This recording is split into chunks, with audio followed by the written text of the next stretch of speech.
를 사랑하십니까? 좀 굉장히 단도직입적으로 저 자신과 또 여러분에게 저는 또 묻고 저에게도 저는 묻는 마음으로 오늘 제목을 정해봤습니다. 다르게 표현하면 예수님을 현재 지금 사랑하는지, 이것은 100% 동일한 얘기 아닐 수는 있지만 그러나 거의 비슷한 질문입니다. 교회를 사랑한다는 말하고 예수님을 사랑한다는 말하고 여러분 오늘 말씀을 듣고 나면은 어떤 의미인지 명확하게 여러분들이 좀 정리가 되리라고 저는 기대합니다. 정말 주님을 사랑한다면 교회를 사랑하게 되고, 교회를 사랑하는 자가 주님을 사랑하는 자요? 그러면 그 삶에 이어지는 결과들이 어떻게 나올 것인지, 어떻게 나와야 되는 것인지, 내가 정말 주님을 사랑하고 교회를 사랑하는지 오늘 말씀을 통해서 한번 나 자신을 각자 점검하고, 나는 사랑하는 줄 알았는데, 난 잘 교회 생활을 하는 줄 알았는데 그렇지 못한 부분이 있다면 우리가 깨닫고 고치고 또 이게 변화를 시켜야 될 줄 압니다. 에베소 5장 25절에 보시면은 그리스도께서 교회를 사랑하시고 그 교회를 위하여 자기 자신을 주셨다라고 말씀합니다. 부부 얘기를 하면서 남편이 아내를, 아내가 남편이 어떻게 대하고 어떻게 관계 설정을 하고 가정 행복을 지켜나갈 것인지, 그런 얘기 같지만은 그 속에 교회 얘기를 하고 있고, 분명히 그 얘기하면서 교회 얘기한단 말이죠. 그렇게 교회를 사랑하신, 그래서 교회를 위해 자기의 하나뿐인 생명을 내어놨습니다. 남편이 아내를 그렇게 사랑하고 또 아내가 남편에게 그래 아름다운 순종을 통해서 가정의 행복은 지켜지고, 거기가 바로 천국의 모델하우스처럼 하나님 나라를 거기서 늘 경험하게 되는 가장 이상적인 가정, 행복한 가정을 얘기하고 있습니다. 교회 얘기를 하고 있는, 교회 얘기하면서 가정 얘기를 하고 있고 부부 얘기를 하는 아주 우리가 거듭나 하나님의 자녀가 되지 않으면 이 얘기를 전혀 1도 이해할 수 없는 부부 얘기를 통해 교회 얘기를 하고 있다는 얘기죠. 완전 정말 놀라운, 그러나 우리는 깨달아지고 그것이 무슨 의미인지를 인식하고, 근데 우리의 약한 점은, 우리의 약점은 인식하고 깨달았는데 그걸 삶으로 부부관계 그리고 교회와의 관계에서 그렇게 하지 못한다는 거예요. 알고 있는데 인식했는데도 삶은 가지 못한다는 거죠. 이게 우리의 한계고, 우리가 좀 하나님 앞에서 솔직히 인정하고 변화되어야 될 부분이고 달라져야 될 부분이라고 생각을 해요. 분명한 사실은 오늘 아까 에베소 5장 25절 말씀처럼 예수님은 교회를 사랑하십니다. 그래서 자기 목숨을 주셨습니다. 아니, 자기 목숨을 주고 교회를 세웠습니다. 이렇게 얘기할 수 있죠. 나중에 얘기하겠지만은 그게 교회예요. 교회예요. 우리도 오늘 말씀을 잘 듣고 배워서 교회를 바로 이해하고, 그래서 주님을 이전보다 더 사랑할 수 있게 되기를 원합니다. 그리고 주님을 사랑한다면 또한 그 마음으로 교회를 사랑할 수 있게 되기를 바랍니다. 전 그렇게까지 가야 자기 신앙생활의 의미와 가치와 그리고 거기서 행복도 오는 거예요. 정말 이런 부분이 이렇게 이해가 안 되고 바르게 정립이 안 되면은 그냥 크게 교회를 통해서 하나님이 약속하신 그 은혜들을 우리가 많이 놓치고 누리지 못하게 됩니다. 결국 우리가 그 은혜를 통해서, 교회를 통해서 공급되는 모든 은혜를 충분히 누릴 수 있는 비결이 바로 거기에 있습니다. 사랑에 있습니다. 신약 성경에서 교회를 가르치는 표현들이 학자들의 연구에 보면 100개 이상 된다고 그래요. 다양한 교회를 가르치는 그 표현들이 있다고 볼 수 있죠. 그 중에 가장 대표적인 많이 나오는 것이 에클레시아라는 단어예요. 들어보셨죠? 에클레시아는 구약의 칼이라고도 발음하고, 칼이라고는 칼이라는 말에서 히브리어 칼에서 유래됐다고 볼 수 있습니다. 히브리어 칼은 나팔 소리, 어떤 소리를 가리키는 말입니다. 단어입니다. 이것은 출애굽 역사와 또한 관련이 있습니다. 모세 오경을 보면은 이스라엘이 광야에서 40년을 보낼 때 특별 출애굽 창세기 마지막 부분에서 요셉을 만나기 위해서 야곱 그 식솔들이 야곱이 자녀손들을 데리고 자녀들과 함께 가잖아요. 그렇게 시작된 애굽의 삶이 430년 정도 거기서 머무르게 돼요. 그리고 그게 하나님이 약속한 곳이 아니기 때문에 이제 요셉의 유언처럼 이제 약속의 땅으로 오는데 이제 그게 바로 출애굽 사건이죠. 근데 모세오경에 나오는 그 내용들을 보면은 특별히 이스라엘 광야에서 40년을 보내게 될 때 시내 광야에서 나팔 소리가 낮게, 나팔 소리와 관련해서 나팔 소리가 낮게 낮은 소리로 울려 퍼지면은 백성들이 회막으로 모입니다. 사인이에요, 그게. 그 불러 모으는 소리입니다. 모이는 거하고 관련이 있어요. 까알이라는 말이, 에클레시아라는 말이. 그 반면에 나팔 소리가 높이 막 울려 퍼지잖아요. 고음으로 높이 팍 울려 퍼지면은 전쟁을 준비하라는 나팔 소리로 저는 이해합니다. 그리고 약속이 되어져 있는 거예요. 그러므로 히브리어 카알은 즉 교회란 나팔 소리를 듣고 모이거나 흩어지는 백성들이라고 볼 수 있어요. 여러분, 우리 옛날에 저 어릴 때만 해도 아니 30-40년 전만 해도 시골에서 초종치고 재종치고 종을 친 땡그랑땡 종소리 듣고 교회 가잖아요. 다 의미가 있어요. 그 먼 옛날에는 시계도 없고 모르잖아요. 뭔가 어떤 기준을 가지고 주어진 약속된 시간이 다가오면은 30년 전에 초종치고 또 재종치면 거의 시작종이죠. 이걸 통해서 백성들을 불러 모으는 거죠. 예배 자료로 나오라고. 이게 나팔 소리, 어떤 벨 소리, 무슨 소리를 통해서 사인을 보내고 불러 모인다는 의미가 이 까알이라는 단어 속에 있는 걸 볼 수가 있습니다. 우리가 이게 교회를 이해할 때 구약에 가서 그 내용과 함께 에클레시아라는 단어, 이게 교회인데 에클레시아가 이걸 바르게 그 의미를 제대로 딱 이해하고 나면은 왜 우리가 예배 시간 되면 이렇게 같이 모여야 하고 또 모이는 걸로 교회가 설명이 다 된 것이 아니라 또 가야 돼요. 자, 모였잖아요. 모여서 거기서 그냥 사는 게 아니라 모여서 예배하고 찬양하고 준비해서 전쟁터로 나가든지 나가는. 지금 쳐들어왔으면 전쟁을 해야 될 거 아니에요. 하나님의 백성들도 빼앗기지 않으려면. 그래서 그런 의미로 나팔 소리로 불러 모으고 또 모았다가 준비해서 나아가는 거예요. 모이고 또 현장으로 나아가는 그러한 어떤 행위. 그 행동 자체, 건물이나 조직이 아니라 카알이라는 말은, 에클레시아라는 말은 건물이 아니에요. 이 건물은 낡으면은 얼마 갈까요, 이거? 이거 반석 밑에 암석에 지었으니까 아마 50년 간다면 우리는 100년 간다고 볼 때 100년, 200년? 언젠가는 이게 낡으면 헐고 다시 지어야 되겠죠. 지금 옆에 있는 데 보니까 위에서 보면 여러분 안 보이잖아요. 위에 사택에서 보면은, 옥상에서 보면은 이제 거의 다 철거되고 하나, 둘, 세 개 남았어요. 하나, 둘, 세 개. 세 개 남았거든요. 건물이 이제 이 재개발되는데 얼마 전에 지난주에 교회도 지난주에 헐기 시작하고 뜯어냈어요. 얼마나 기도하고 거기에 하나님께서 예비한 곳에 교회를 지었겠죠. 우리 지었듯이. 근데 때가 되니까 재개발한다니까 그 교회 뜯어 부수고 완전히 흔적 없어졌어요. 이제 다른 데로 옮겨 지을 수도 있고, 이 건물은 깨어질 수 있고 허물어질 수 있고 뜯어낼 수 있습니다. 새로 지을 수 있어요.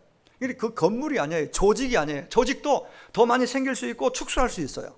어떤 사람은 어떤 조직, 교회 안에 생기는 조직들이 그게 교회의 본질인 양 그거에 막 뭘 거는, 막 모든 걸 걸고 그 지키려고 하는 사람이 있어요. 아니에요. 그것은 커지면은 많은 조직이 생길 수 있고 단순화해서 줄일 수도 있고, 건물도 커지면 사람이 많아지면 커질 수 있고 또 단장할 수도 있고 리모델링해서 여러 가지 형태로 바꿀 수 있잖아요. 그래서 카알, 에클레시아라는 교회의 중심 의미, 본질적 의미는 건물도 아니고 조직도 아닙니다. 근데 많은 사람들이 여기에 프로그램, 어떤 조직, 시스템, 아니면 건물의 화려함, 멋지고 무슨 오케스트라가 있고 막 전문가들이 와서 막 연주하고 막 이런 게 하나의 자기의 귀를 즐겁게 하고, 아니 그런 거 있으면 좋죠. 그게 본질은 아니에요. 이 피아노 풍금이 없어가지고 아무것도 없이 그냥 박수로 손으로 아니면 없이도 하던 그러한 초라한 시골의 그런 교회도 얼마든지 하나님이 오히려 순수한 들이 드려지는 예배가 하나님을 감동시키고 하나님이 기뻐 받으시는 예배가 될 수 있고, 아무리 멋있는 막 시스템화되어서 모든 것이 멋지게 돌아가도 하나님이 등 돌릴 수도 있어요. 거기에 본질이 있는 게 아니라는 거예요. 교회를 우리가 잘못 이해하면은 막 그런 시스템 잘 되어 있고 멋진데 매료되어서 그게 자기에 유익하다고 생각하고 그렇게 그런 교회를 쇼핑하듯이 다닐 수 있어요. 절대 그 만족이 없습니다. 귀를 즐겁게 하는 거, 예배가 뭐예요? 교회가 뭐예요? 주님 중심으로 주님을 기쁘시게, 한마디로 주님 기쁘시게 하면 그 기쁨이 내게 오는 거예요. 저게 포커스가 맞춰져야 하는데 자기에게 맞춰져서 나를 기쁘게 하고 내 귀를 즐겁게 하고 내 마음을 편안하게 하고 내 행복을 위해서 교회를 찾으면은 그건 잘못 출발인 거예요. 교회라는 의미를 몰라서. 그 행복은 주님을 기쁘시게 하기 위해서 우리 인생을 걸고 예배하고 모든 걸 맞춰갈 때 주님에게 있는 그 행복이 내게 들어와서 내가 행복해지는 것이지, 거꾸로 생각하면 안 된다는 얘기예요. 거꾸로. 그래서 오늘 뭐 한 다음 주 아니면 한 2, 3주 한 다음 주까지 마칠 수도 있고, 교회에 대해서 제가 조금 말씀을 드리려고 해요. 그동안 믿음에 대해서 두세 주 얘기했는데 교회 얘기를 좀 하려고 합니다. 시간 되는 대로. 여러분, 교회는 건물이나 어떤 조직이나 시스템이 아닙니다. 이런 게 필요하지만 이게 본질이 아니에요. 교회는 행동 자체의 강조점을 가지고 있어요. 깔이라는 얘기가 에클레시아라는 말이 그런 의미를 가지고 있어요. 시간 되면 주님이 나를 나팔소리 듣고 모이는 거예요. 교회는 움직이는 거예요. 그러고 와서 예배드리고 말씀에 도전받고 막 힘을 얻었으면 가정으로 가야지, 여기가 조사원이 하고 여기 머물러 있어서도 안 돼요. 직장에 가서, 가정에 가서, 학교에 가서, 동네에 가서 우리는 정말 하나님 교회로서의 보냄받은 교회로서의 가서 거기서 선교사가 되고 교회가 되어서 그들을 하나님 바라볼 수 있도록, 하나님께 그들도 구원에 이를 수 있도록 뭔가 어떤 역할과 미션이 주어져서 우리는 보냄을 받고 가는 거예요. 이게 교회라는 얘기예요. 이게 교회. 다시 말씀드립니다. 이 히브리어로 칼이란, 즉 교회란, 나팔소리를 듣고 모이거나 흩어지는 백성들이 귀를 닫고 듣고 오지 않고 움직이지 않으면 교회가 교회로 역할을 못하고 있는 거예요. 건물이 아니라 여러분이 예수를 구주로 믿고 고백하고 있는 여러분이 교회라고 그랬죠. 건물이 교회가 아니고, 건물은 그냥 건물이에요. 예배당, 예배 드리는 장소예요. 이것도 우리가 잘 가꾸고 우리가 쾌적한 환경에서 예배하려면 청소도 해야 되고 또 멋있게 인테리어도 하고 이런 필요하죠. 여기에 생명이 있는 게 아니에요. 여기다 목숨 걸 필요 없어요. 진짜 중요한 것은 딴 데 있단 말이죠. 이 본질을 놓치면 안 되겠다. 그걸 알고 우리가 움직여야 교회가 교회답고 성도가 성도답고 그걸 하나님이 기뻐하신다. 교회, 나팔소리를 들은 하나님 백성들의 모임, 그리고 움직여지는 행동, 거기에 초점이 초점이 맞춰져 있습니다. 모이고 흩어지는 그런 활동. 여러분, 우리가 교회를 이해할 때 매우 중요한 개념인 걸 여러분 기억하십시오. 다시 말씀드립니다. 건강한 교회, 하나님이 원하시는 그 교회는 결코 큰 건물이 있어야 하는 것은 아닙니다. 화려한 건물 아닙니다. 예배가 끝나면 썰물처럼 흩어져 버리는 수많은 사람들이 군중으로 모여서 군중으로 끝나버리는 썰물 밀물처럼, 이것도 교회의 본질하고는 거리가 한참 멉니다. 그 모인 사람 몇몇이 무슨 지식, 학력, 사회적 영향력, 이것도 교회의 본질하고는 관계가, 거리가 멉니다. 한 해 열심히 모아서 집행되는 예산의 크기, 얼마나 지출하고 수입이 얼마나 장구가느냐, 이것도 예산의 크기도 결코 교회의 본질과 관계가 없습니다. 하나님이 말씀하시면 언제든지 예하고 모일 수 있고, 또 흩어져서 믿는 자의 신분을 망각하지 않고 믿는 자로서의, 하나님의 자녀로서의, 교회로서의 그 정체성을 가지고 가정과 동네와 모든 현장에서 그렇게 살아가는 것, 이게 진짜 교회고 건강한 교회예요. 이렇게 되도록 교회는 끊임없이 말씀을 토대로, 말씀을 가지고 교육도 하고 예배를 통해서 선포하고, 이것이 바르게 실행되어야 됩니다. 말씀을 따라서 움직여지는 성도들이 있는 그 공동체가 교회다운 교회가 건강한 교회예요.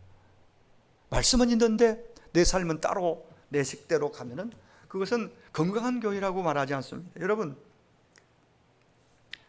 내 몸에 건강한 사람은 뇌에서 어떤 사물을 보고 들으면서 뇌에서 어떤 지시가 내리면은 손으로, 언어로, 행동으로 바로바로 이게 딱 전달이 돼서 움직여지고 말이 나와야 돼요.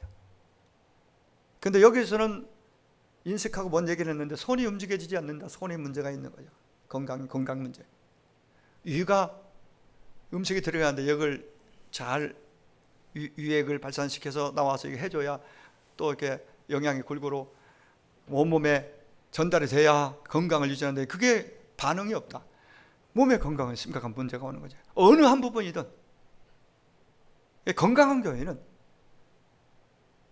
주님이 중심이다. 주님이 주시는 말씀을 이 교회에서 바르게 전달하고 선포하고, 그 말씀을 듣고 받은 사람들은 받은 대로 가서 그대로 움직여 나가는, 그게 건강한 교회고, 교회의 진짜 본질을 제대로 살리는 본질로서의, 정말 교회로서의 그 모든 것을 바르게 건강하게 세워지는 그런 상태라고 볼 수가 있습니다. 에클레시아라는 그 신약 성경에 나오는, 오늘 본문에서 예수님이 내 교회를 세우겠다 했잖아요. 이 교회 얘기 나오고 서신서에서 보통 더 많이 나오는데, 이 에클레시아라는 말이 110번 이상, 112번에서 4번, 사람에 따라서 100번 이상 나와요. 112번으로 제가 찾아보는 거는 이렇게 그 기록들을 보면은 그렇게 나오는데, 이 에클레시아 똑같습니다. 이 구약의 카알이라는 히브리어 카알이나 또 이 번역할 때 이것 카알을 에클레시아로 번역을 했다고 보면 되거든요. 그 말 같은 의미예요. 그러니까 한마디로 그리스도 안에서 세상에서 부름받은 하나님의 백성인 동시에 세상을 향해 나아가는 공동체. 건물이 아니라는 얘기죠. 왜 우리가 이런 교회의 본질, 교회를 바로 알아야 되느냐? 그래야 교회 생활, 바른 생활, 바르게 신앙생활을 할 수 있어요. 교회 생활을 할 수 있어요. 신앙생활 바로 해야 내가 소위 말하면 행복하게 이 땅을 살 수 있습니다. 어떤 분이 한 1000여 개 교회 성도들을 앙케이트를 만나서 이렇게 했다고 그럽니다. 왜 교회가 존재해야 한다고 생각합니까? 이렇게 질문을 했는데, 여기에 대한 대답들이, 응답한 교인들의 89%가 나와 나의 가족들을 돌봐주는 것, 이렇게. 교회가 존재하는 건 나와 내 가족을 돌봐주는 것. 89%. 그 목사의 역할이, 교육자의 역할이 교회 안에 들어온 양떼를 돌봐주고 잃어버리지 않도록 그들을 기쁘게 해주는 것. 좀 풀어서 얘기하면 그쪽 방향으로 그 내용을 이렇게 끄떡이고 응답이 왔다는. 단지 11%만 교인들만 교회의 목적은, 존재 이유는 그리스도를 위해 잃어버린 세상을 구원하는 것, 이런 쪽에 선교적, 전도적 교회의 목적을 거기다가 약 11%의 사람들만 그렇게 답을 했다고 합니다. 똑같은 문항을 가지고 목사들에게 물어봤답니다. 왜 교회가 존재하는가? 그 결과는 확연히 반대적인, 약 90% 정도는 교회의 목적이 세상을 구원하는 것, 약 10%는 교인들의 필요를 돌보는 것. 그것도 필요하지만 거기에 포커스가 맞춰져 있는 그런 목회자. 그래서 이렇게 아주 이런 통계를 이렇게 내놓은 걸 보게 되는데, 우리가 교회를 바르게 알면은 당연히 우리는 교회를 일단 사랑하게 됩니다. 교회를 사랑하게 되면 우리는 자연스럽게 그 교회를 위해 섬김으로 나갑니다. 교회를 사랑하면 예배도 더 잘 드리려고 하고요, 봉사도 더 잘하려고 하는 것은 당연히 사랑하니까 그게 나오게 된다는 거예요. 반대로 그것이 안 되고 있다면 주님을 향한 사랑, 교회를 향한 사랑이 내가 조금 부족하지 않나, 이런 것들도 한번 생각해 보는 것이 유익할 줄 압니다. 그래서 오늘 주의 말씀을 통해서 한 2주 정도, 2주에서 3주 정도 교회가 무엇인지, 교회의 역할과 본질과 사명에 대해서, 미션에 대해서 주님이 교회를 세우신 이유와 목적들을 우리가 한번 살펴봄으로써 교회를 바르게 이해하고, 그래서 저도 여러분도 지금보다는 더 교회를 사랑하게 되기를 원합니다. 주님을 더 사랑하고 교회를 더 사랑하는 자로 우리가 세워지기를 간절히 소망합니다. 오늘 그 가운데 기본적인 거, 교회에 대해서 좀 한 4가지 정도 시간 되는 대로 한번 말씀을 드리려고 합니다. 하나는, 첫 번째는 교회는 예수님이 친히 세우셨습니다. 그냥 아무데나 십자가 걸어놓는다고 교회가 아니라, 교회는 주님이 세워야 주님의 진짜 교회고, 주님이 세웠다면 교회의 주인은 당연히 예수님이죠. 예수님이죠. 오늘 마태복음 16장 18절에 내가 내게 이르노니 너는 베드로라. 내가 이 반석 위에, 베드로가 반석이란 뜻인데, 베드로 위에 개인적으로 캐톨릭에서 말하는 이 천주교회를 세운 그런 형태의 교회가 아니라, 누구든지 예수를 구주로 고백하는 그 믿음의 고백 위에 주님이 주님의 교회를 세운다는 거예요. 그래, 거기서 봐도 느껴도 우리가 느낌으로 이런 건물이 아니라는 걸 알겠죠. 그 믿음을 진짜 예수만이 개인적 자기의 구원자라고, 구주라고, 메시아라고 믿고 고백하는 자를 교회 삼겠다는 거예요. 그 사람이 교회예요. 예수를 구주로 믿는 사람이 구원이고, 예수를 구주로 믿는 사람들의 모임이 교회예요. 건물이 아니라는 거예요. 제가 훈련하면서도 수없이 얘기하고, 또 설교 시간에도 왜 얘기 안 했겠어요? 그런 인식이 많이 바뀐 것도 있지만, 그래도 여전히 옛날 교회 하면 건물 생각하고, 그래서 건물을 막 교회 거기에 마음이 더 아니에요. 여러분 자신이 믿는 옆에 있는 분들이 교회이기 때문에 서로가 소중하고, 그래서 더 사랑해야 되고, 교회 사랑한다는 건 바로 옆에 있는 분 사랑하는 의미도 되겠죠. 공동체를 사랑하고 귀하게 여기고, 이런 여러 가지 의미들이 거기에서 발견이 되어지는 것이죠.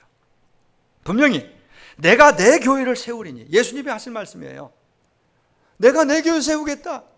주님이 세운 교회 아니면 주님의 교회가 아니죠. 이 땅의 교회가 아니에요. 그냥 가짜예요. 여러분, 심지어 저 통일교도 통일교회라고 그러잖아요. 문선명 집단이 시작한. 그리고 저 신천지 같은 데도 교회 십자가 그런 데 건물 사가지고 교회 십자가 놔두고 그대로 신천지 하는 사람들, 또 그런 교회들 있어요. 그 교회가 아니죠.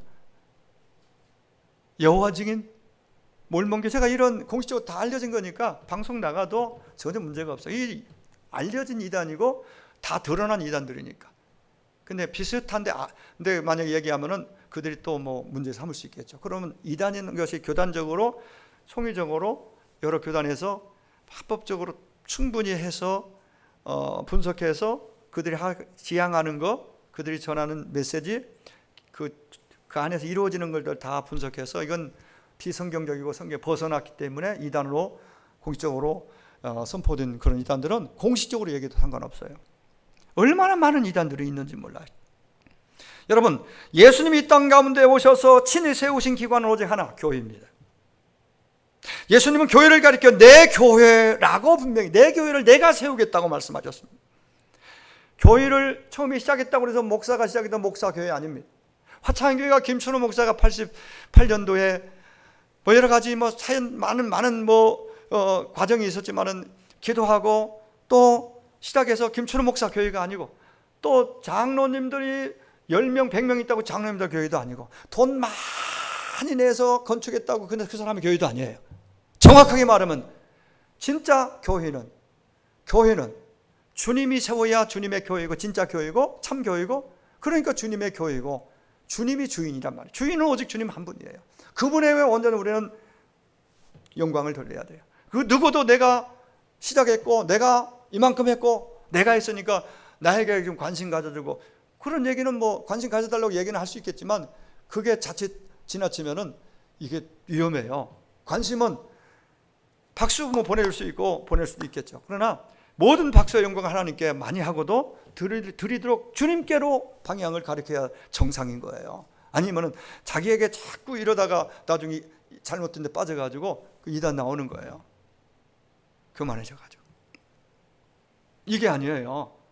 나는 항상 자기를 낮춰서 그분만을 높이고 또 서로를 존귀하게 여기고 높여주는 그러한, 그게 바로 교회의 모습이라고 봐요. 그게 성도의 모습입니다. 이 화창한 교회의 주인은 저도 여러분도 아니고 오직 예수님인 줄로 믿으시기 바랍니다. 예수님이 주인이라면 당연히 우리는 화창한 교회라는 이 공동체를, 교회를 주님 사랑한다면 교회를 사랑해야 됩니다. 예수님은 오늘 본문의 마태복음 16장 18절에서 음부의 권세가 교회를 이기지 못할 거라고 말씀하셨습니다. 여기서 음부란 사람이 죽어서 가는 곳, 곧 무덤을 의미합니다. 무덤. 그리고 여기서 음부의 권세라고 번역된 단어의 원래 뜻은 관문이란 뜻이에요. 관문. 그러니까 음부의 권세란 무덤으로 들어가는 관문, 즉 죽음을 의미합니다. 여러분, 이 말씀하실 때 예수님은 얼마 후면은 사실 십자가에 무덤에 못 박혀 죽어서 무덤에 이제는 들어가야 되는, 죽어서 무덤에 갇혀야 될 상황에 있어요. 그걸 다 알고 계셨어요. 예수님은 자신 십자가에 돌아가시고 죽을 것을 이미 알고 계셨어요. 그럼에도 불구하고 예수님은 내 교회를 세우겠다. 아니, 좀 있으면 죽으실 분이 자기 교회를 뭐 어떻게 세운다는 거예요. 죽으면 우리가 생각하는 죽음 무덤에 묻히면은 더 이상 어떤 일도 못 하잖아요. 근데 주님은 어떤 의미로 이렇게 말씀하셨는지 우리는 분명히 잘 알고 있어요. 음부의 권세, 죽음이 예수님을 삼키는 것 같지만은 다시 토해낼 수밖에 없어요. 왜?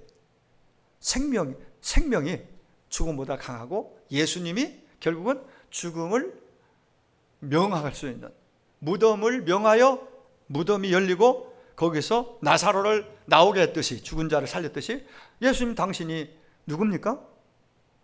온 땅을 만든 창조주 아니에요? 하나님 아니에요?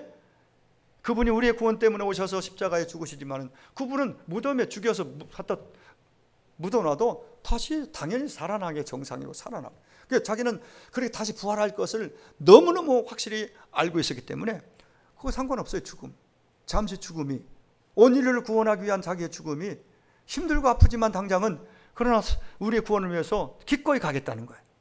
그리고 자기는 다시 살아나서 내 교회를 세우겠다 이 얘기를 하고 있는 것이죠. 누구도 막지 못하는 것입니다. 죽음이 죽음을 삼키지 못합니다. 왜? 부활의 생명, 예수님에게는 영원한 생명이 있고, 그래서 그는 죽음에서 무덤을 열고 살아나셨죠. 그리고 당신의 교회를, 제자들을 다시 불러 모아서 교회를 세우고 가신 거예요. 건물을 세우고 간 것이 아니라 교회, 제자들을 세우고 간 거예요.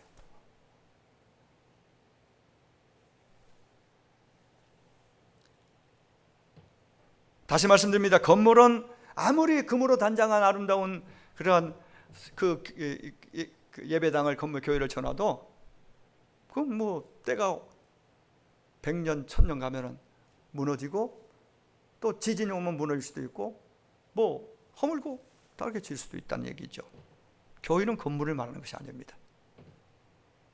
예수님이 불러 모으신 그의 백성들을 말하고, 하나님의 나팔소리를 듣고 주의 리듬을 이렇게 하나님 품으로 돌아오고 나와서 주의 이름을 찬양하고 감사하고 고백하면서 아름다운 예배를 드리고, 그리고 거기서 끝나지 않고 다시 이제 나팔소리를 듣고 왔던 그들이 다시 삶의 현장으로 가서 하나님의 자녀의 삶을 살아가는 그 모든 불러 모으고 흩어지게 하는 그 모든 공동체, 한 사람 한 사람이 바로 에클레시아 교회라, 그렇게 말씀합니다.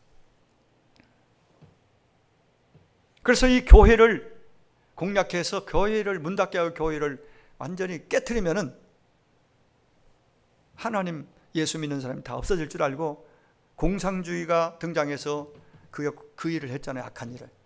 그렇다고 교회가 없어집니까? 음부의 권세가 건들면 건들수록 죽음을 다스릴 수 있는 그 권세를 가지신 그분이 교회의 머리 되시고 교회의 주인이신데 감히 교회를 그렇게 해서 없어지는 게 아니에요. 그래서 토요일의 1초장에서 교회가 지금 현재 어림잡아 전체 세계적으로 80억 인구 가운데 20억이 넘는 사람이 한 사람 예수로 시작된 이 교회가 그렇게 확장하고 부흥해서 20억 명 이상이 예수를 주로 고백하며 오늘도 예배하고 있습니다. 기적 같은 일. 지금도 얼마나 많은 공격을 받습니까, 교회가? 여러분, 음부의 권세는 마귀 사단은 결국 교회를 공격할 수 있고 유혹할 수 있지만 이길 수 없습니다. 죽음은 교회를 없애지도 못하고 우리를 교회에서 분리시키지도 못합니다. 예수님은 자기 백성들을 불러 모으셔서 그의 교회를 세우셨어요. 그래서 교회는 세세 무궁토록 그 예수님을, 우리 주님을 높이고 찬미하고 그분을 존귀하게 여겨요. 이게 교회, 이게 성도예요. 마지막이 되면, 주님 오시는 그때가 되면 교회는 완성 단계, 완성이 됩니다. 완전히 완성이 됩니다. 그때까지는 우리가 부족하죠. 연약성을 지니고 있습니다. 교회가 완벽한 교회가 어디 있어요? 주님이 세우셨지만, 주님이 머리이시지만은 각 지체들이 다 허물이 있고 부족함이 있는 사람들이 모여서 공동체를 이루고 있어요. 때로는 싸우기도 하고 분쟁하기도 하고. 여러분, 우리 자녀들 자라면서 한 번도 안 싸우는 자녀 봤나요? 싸우기도 하고 서로 막 경쟁도 하고 그러면서, 근데 나중에 이제 하면 이게 귀한 같은 혈육 하나밖에 없는데 형제구나 자매구나, 가족의 어떤 의미를 깨달아가면서 사랑하게 되고 희생하게 되고 섬기게 되고 이런 공동체로 만들어져 가듯이 교육, 신앙이 어린 사람들, 또 뭐 신앙이 오래됐지만 아직 영적으로는 깊지 못해서 오해해서 여러 가지로 복잡한 것들이 교회 안에는 얼마든지 어느 교회든 일어날 수 있습니다. 주님 오시는 그때 완성이 됩니다. 그때까지는 저도 여러분도 다 부족함이 각각에 있기 때문에 공격하고 비판하기보다는 품고 기도해주고 정말 그런 마음으로 교회를 사랑하고 서로를 사랑하는 교회가 되기를 간절히 원합니다. 두 번째, 교회는 예수님 핏값을 주고 세웠습니다. 사셨다고 그랬어요. 그래, 교회가 얼마나 귀합니까? 이걸 우리는 지식적으로만 알고 끝내면 안 되고, 교회 하면 주님이 핏값을 주고 세웠다.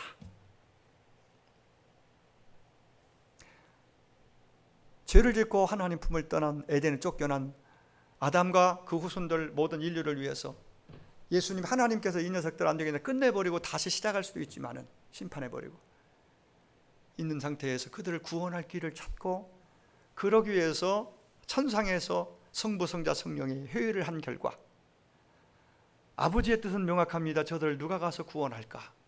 저들이 죄에서 구원을 얻으려면 죄를 해결해야 되는데, 인간의 죄를 해결하려면 완벽한 의인의 피가 필요한데, 피가 있어야 되고 그 피는 아무 피나 되는 것이 아니라 죄 없는 의인의 피가 필요한데, 세상에는 피를 가진 인간 중에 의인이 없어, 아무도. 그래서 아버지의 고민을 덜어드리기 위해서 아들 예수가 내가 가겠습니다. 그래, 고맙다 아들. 그렇게 해서 삼위일체 한 하나님이지만 천상에서 그런 모습이 그림으로 그려집니다. 그리고 예수님이 때가 되니까 이 땅에 성탄하신 거예요. 아들 예수가. 하나님, 성부 하나님의 뜻을 위해서 하늘로부터 이 땅에 내려오신 분이 예수님이십니다. 그리고 그분은 하나님의 구원 계획을 이 땅에 실현하기 위해서 하나밖에 없는 자기 목숨을 기꺼이 내어드립니다. 십자가에 돌아가십니다. 피를 흘려주십니다. 우리 모든 죄를 대속해 주셨습니다. 말하자면 성자 예수님은 십자가에 흘리신 자신의 피값으로 우리를 사셨습니다. 한 사람 한 사람 피값을 지불하고 우리를 구원해 주셨습니다. 그래서 고린도전서 6장 20절에 우리는 값으로 산 것이 되었다라고 말합니다. 베드로전서 1장 18절 19절에 예수님의 보배로운 피로 우리가 대속을 받았다라고 말합니다. 그러면서 사도행전에 가면은 20장 28절에 교인은 하나님이신 예수님이 자기의 피로 사신 것이라고 교회를 그렇게 말합니다. 예수님의 피값을 주고 사신 게 교회예요. 예수님 십자가에 돌아가신 것은 단순한 육체적인 죽음이 아닙니다. 우리의 죄, 모든 인류의 죄를 다 끌어안으시고 우리가 각각 받아야 할 저주와 심판을 예수님이 대신 받으시고 그리고 우리를 구원해 주셨습니다. 그리고 구원받은 우리가 교회에 되도록 교회라고 내가 이 반석 위에 내 교회를 세우리니 그 반석이 그런 예수님, 나를 위해 죽으시고 부활한 예수님을 주여 나도 믿습니다. 예수님은 나의 구원자이십니다 라고 고백하는 그 믿음의 반석 위에 내 교회, 주님 교회를 세운다고 그랬으니 여러분이 그 고백을 가지고 있다면 여러분이 주님의 교회인 걸 믿으시기 바랍니다. 여러분들이 교회예요. 나와 여러분이 교회, 건물이 아니에요. 교회가 모여서 공동체로 필요한 훈련과 예배와 봉사와 섬김과 더 힘을 얻어서 세상으로 나가서 세상을 구원하기 위해서 이게 필요하기 때문에 이 건물이 필요한 겁니다.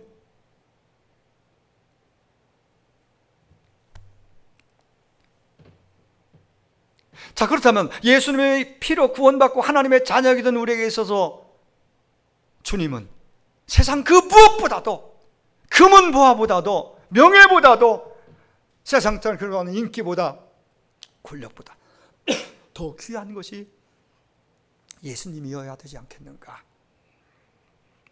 이론적으로는 너무 당연하고 맞는데 우리는 과연 그렇게 고백할 수 있고 그렇게 인정하고 그렇게 살아갈 수 있는가, 살고 있는가? 찬송가 94장에 주 예수보다 더 귀한 것은 없네. 우리가 너무 그 찬양을 잘 알고 좋아하고 많이 부르잖아요. 이 세상 부귀와 이 세상 명예와 이 세상 행복과도 바꿀 수 없다고 우리는 찬양하지 않습니까? 과연 그렇습니까? 그 세상 그 무엇보다도 물질보다 건강보다 내 행복보다 교회를, 주님을, 이 공동체를 더 사랑하는가, 귀하게 여기고 있는가 생각해 볼 때 부끄러워 주님 앞에 드릴 말씀이 없습니다. 정말 교회가 무엇인지를 안다면 우리는 이 아름다운 고백과 삶으로 나갑니다. 세상 사람들은 교회를 향하여 손가락질도 하고 욕을 퍼붓기도 하고 함부로 대하고 말을 합니다. 우리는 그러면 안 됩니다. 더더군다나 자기가 속한 교회를 누군가의 허물이 보이고 혹 목사의 허물, 우리 장로님이나 권사님이나 또 먼저 믿는 사람들이 허물이 보인다고 해서 교회 전체를 싸잡아 욕하는 것은 이건 해서는 안 될 일이에요. 그분의 허물이 보였다면 마치 아버지의 허물을 보고 뒷걸음쳐서 그 허물을 덮어줬던 노아의 아들들처럼 그런 마음이어야 됩니다. 그렇게 기도할 수 있어야 됩니다. 이게 교회의 모습이에요. 못 볼 것을 본 것을 자랑삼아 자랑이라 하듯 떠벌리면서 그 허물을 들춰내고 공격하는 것은, 비판하고 그 말하고 다니는 것은 스스로 자기 얼굴에 침 뱉는 격이고 그건 하나님의 이름을 욕되게 합니다. 교회에 약함이 보이고 누군가 허물이 보였다면 나로 하여금 그걸 감싸 안고 기도하라는 하나님의 사인이고 그래서 나에게 먼저 보여주신 거라고 그렇게 믿어야 됩니다. 세상은 교회를 욕하고 물론 욕먹을 짓을 해서 욕을 먹는다면 100번 들어야 됩니다. 부끄럽게 여겨야 됩니다. 그런 욕먹을 짓을 안 했는데도 불구하고 진리는 비진리로부터 공격받게 되어 있고 세상은 교회를 미워하게 되어 있어요. 왜 세상이 예수님을 미워하고 바울을 핍박했습니까? 그들이 무슨 허물이 있어서. 그러하듯이 나를 핍박하고 욕하는 저희들이 너희들을 핍박하고 욕할 것이다. 두려워하지 말아라. 교회가 교회로서의 그 역할만, 사명만 다하면 그들이 언젠가는 가슴을 치면서 잘못했다고 주께로 돌아올 날이 있을 것이다 라고 주님이 말씀하신 것입니다. 교회가 교회답지 모습이 있다면 내 가슴을 치며 한탄하고 기도하고 회개하되 내 눈에 비쳤다면 끌어안고 기도하면서 하나님, 저 모습이 내 모습인 것 같다 하면서 하나님 앞에 그렇게 중보하고 기도할 수 있어야 됩니다. 그런 교회가 교회다운 교회예요. 교회는 예수님이 피값으로 세워졌기 때문에 우리는 그렇게 해야 됩니다. 결코 교회를 함부로 말하거나 소홀히 여길 수 없는 이유가 바로 거기에 있습니다. 주님이 피값을 주고 사신 이 교회, 화창한 교회, 여러분 옆에 앉아있는 여러분 한 사람 한 사람, 서로가 서로를, 우리 화창한 교회는 공동체를 정말 소중히 여기고 서로 사랑하며 축복하는, 서로에게 복이 되는 그런 우리 화창한 교회 공동체가 되기를 간절히 소망합니다. 하나만 더 말씀드리죠. 교회는 천국의 모형이고 천국의 모델하우스 격입니다. 여러분, 모처럼 전세 살고 월세 살다가 분양권을 얻어서 이제 집을 하나 얻게 됐습니다. 자기 집을 가질 수 있게 되었고, 그 집이 기초를 파고 이제 건물에 올라가는데 미리 보여주는 모델하우스라는 것이 있지 않습니까? 얼마나 기대가 되고 마음이 막 부풀어 오릅니까? 월세로 있다가 전세로 이사 다니다가 내 집 하나 작든 크든 가진다는 게 얼마나 큰, 그 기쁨이 얼마나 커요. 그래서 그 똑같은, 거의 비슷한 똑같은 모습으로 모델하우스 해놓고 미리 가서 거기서, 그리고 다른 사람들도 보고 이런 편리성과 좋으니까 남은 호수를 선택해서 살아라는 그런 홍보하는 거죠. 어쨌든 모델하우스는 장차 들어가 살 집에 대해서 미리 그 모형을 만들어 놓고 미리 가서 느껴보고 기분 내라고 만들어 놓은 거 아니에요. 느끼고. 오늘 교회는요, 우리가 장차 들어갈 천국을 여기서 느끼고 미리 한번 기분을 여기 느껴보는 거예요. 그런 의미가 있어요. 또 하나는 여기가 교회가 이 땅에, 하나님이 이 땅에 본점이 천국이라면 지점으로 각 교회를 이 땅에 세워서 하나님께서 이 교회, 이 지점을 통해서, 모델하우스를 통해서 세상 사람들이 교회는 이런 곳이구나라는 것을 깨닫고 느낄 수 있도록 우리가 교회가 되어서, 아니 교회니까 교회로서 가정에서, 학교에서, 직장에서, 동네에서, 그리고 그들이 여기 찾아왔을 때는 여기에서 우리가 그런 공동체, 천국이 이런 곳이라는 것을 느끼도록 보여주고 향기로, 편지로 읽을 수 있도록 해야 된다는 것을 우리에게 보여주고 있습니다. 이제 말씀을 맺습니다. 저는 예수 믿는 저와 여러분이 가정에서, 믿지 않는 사람 관계에서 천국은 바로, 하나님 나라는 바로 이런 곳입니다라고 모델하우스 격의 그 역할을, 많은 부담이 되겠지만은, 그러나 그쪽에 방향을 틀고 방향을 맞추고 기도하고 나아가면 하나님께서 부족한 대로 정말 주변 사람들이 정말 예수 믿는 당신을 보니까 정말 천국도 있고 하나님도 있는 것 같다 라고 인식이 새롭게 변하고, 또 느낄 수 있도록, 향기를 맡을 수 있도록 우리 교회가, 여러분이 가정에서, 동네에서 그 역할들을 부족하고 약하지만은, 작지만은 조금씩이라도 이렇게 좀 드러내고 보여줄 수 있는 그런 우리 교회, 우리 저와 여러분이 다 되기를 간절히 주의 이름으로 축원합니다. 기도하겠습니다. 우리 다 오늘 준비한 말씀을 드리지 못했지만 3가지 교회, 예수님이 세우셨고 우리 교회는, 교회 땅의 교회는 피값으로, 그리고 천국의 모델하우스와 같다는 말씀을 드렸는데, 이 말씀 여러분 감동된 대로, 또 깨달아진 대로 내가 교회로서 그럼 어떻게 가정과 교회 안에서, 동네에서, 모든 관계 속에서 교회답게 내가 역할을 감당해 갈 수 있을 것인지 은혜를 구하면서 우리 교회가 그런 건강하고 주님이 원하시는, 주님이 세우신 교회로서의 역할을 감당하시도록 우리 한번 기도, 한 1분간 한번 기도하겠습니다. 하나님 아버지 감사합니다. 오늘도 주께서 세우신 우리 화창한 교회, 우리 모든 성도 한 사람 한 사람, 저들이 교회요, 교회로서 수년 혹은 수십 년 동안 주님을 믿고 따로 배우고 따라와서, 그럼 지금 우리가 돌이켜보면은 너무나 부족합니다. 여전히 너무 연약합니다. 때로는 세상이 교회를 욕한다고 같이 욕하기도 하고, 참으로 너무 연약해서 교회를 부끄럽게 생각하면서 그렇게 자꾸 등한히 할 때도 있었습니다. 주님 사랑한다고 교회를 사랑하면서 섬김이 부족하다. 있었습니다. 함부로 말하고 함부로 내가 있었습니다. 주님을 존귀하게 여기고 사랑하던, 주님이 세우신, 핏값을 주고 세우신 이 교회를 주님 마음으로 주님 사랑하고 섬기고, 옆에 있는 성도들 서로 간의 지체들이 교회임을 인식했다면 서로가 서로를 존귀하게 여기고 사랑하며 아름답고 건강한 교회를 세워가는 우리 모두가 되게 하여 주옵소서. 예수 믿는 우리가 천국의 모델하우스 역할을 감당하게, 그런 우리 교회가, 우리 가정들이, 전에 속한 직장이 세상 가운데 천국의 향기, 천국의 그 모습을 그런 모든 교회가 되게 하여 주옵소서. 주는 의지하옵고 주님 모든 것을 올려드리오며 감사하신 예수님의 이름으로 기도하옵나이다. 아멘.